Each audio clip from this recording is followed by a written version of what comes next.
C'est la plus belle nuit depuis la nuit des temps.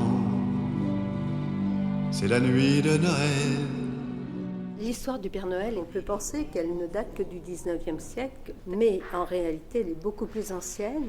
Elle se raccorde à des croyances très anciennes, européennes, qui sont liées au solstice d'hiver. C'était un moment de l'année qui était très inquiétant pour des populations qui étaient essentiellement rurales. Et donc les arbres se dénudaient, il faisait froid, les jours étaient très courts. Donc l'importance de la nuit, avec tous les êtres maléfiques qu'elle sous-entend, faisait peur, inquiétait. Et donc on a, au moment du solstice d'hiver, des personnages rassurants. Ces personnages du solstice ont un double aspect d'être à la fois généreux et puis d'autres à côté qui sont des personnages énigmatiques qui font peur. Ces personnages-là ont donné naissance beaucoup plus tard, au milieu du Moyen-Âge, à Saint-Nicolas et le Père Fouettard.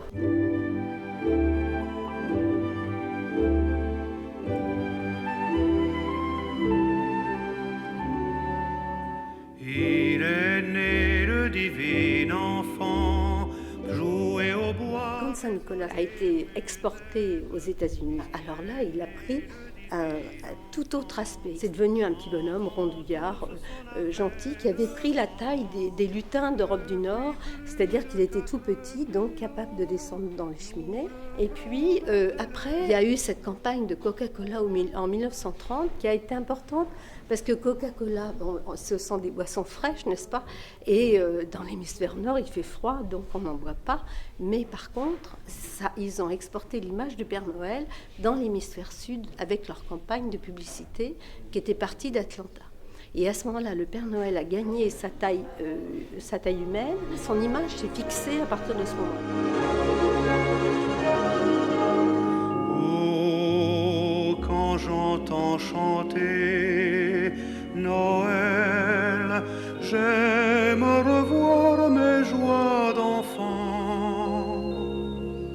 Le sapin scintillant, la neige d'argent, Noël, mon beau rêve blanc. Je suis l'auteur de cette aquarelle. C'est un travail que j'avais fait il y a 3 ans environ, 2-3 ans. Et j'avais eu cette idée du Père Noël qui traque un porte-conteneur qui est en panne. Et en disant il faut quand même y croire. Vois tes yeux clairs, maman. De par mon métier qui est un peu rigide par la production de façade, j'ai eu l'idée de mettre ou de confectionner l'atelier du Père Noël, dans ce lieu où le Père Noël confectionne les cadeaux, les emballe avec son équipe faramineuse de petits lutins.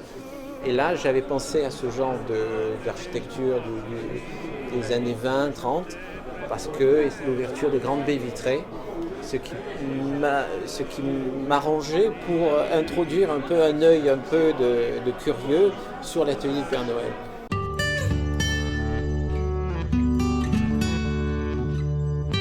J'ai eu la chance de déjà exposer à la Maison de l'Artisanat pour une exposition autour des civilisations.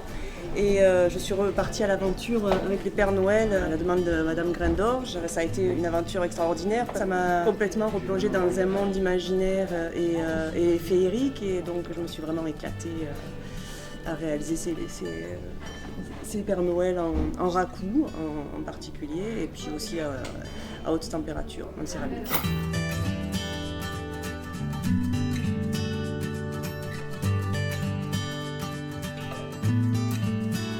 L'occasion m'a été offerte de travailler sur le Père Noël.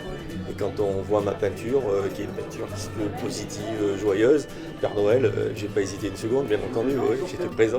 Par rapport à ce que j'ai l'habitude de faire, je travaille sur des petits personnages, des petits animaux, des choses comme ça. Le Père Noël, je n'ai pas beaucoup grandi, donc ok, j'en suis.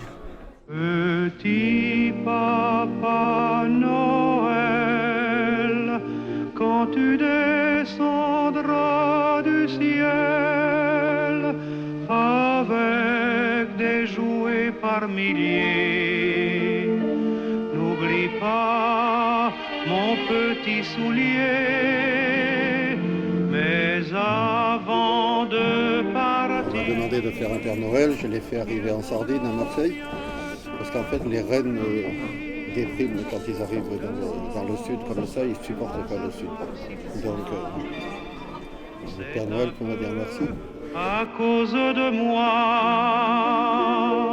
il me tarde tant que le jour se lève pour voir si tu m'as apporté tous les beaux joujoux que je vois en rêve et que je t'ai commandé. Petit papa,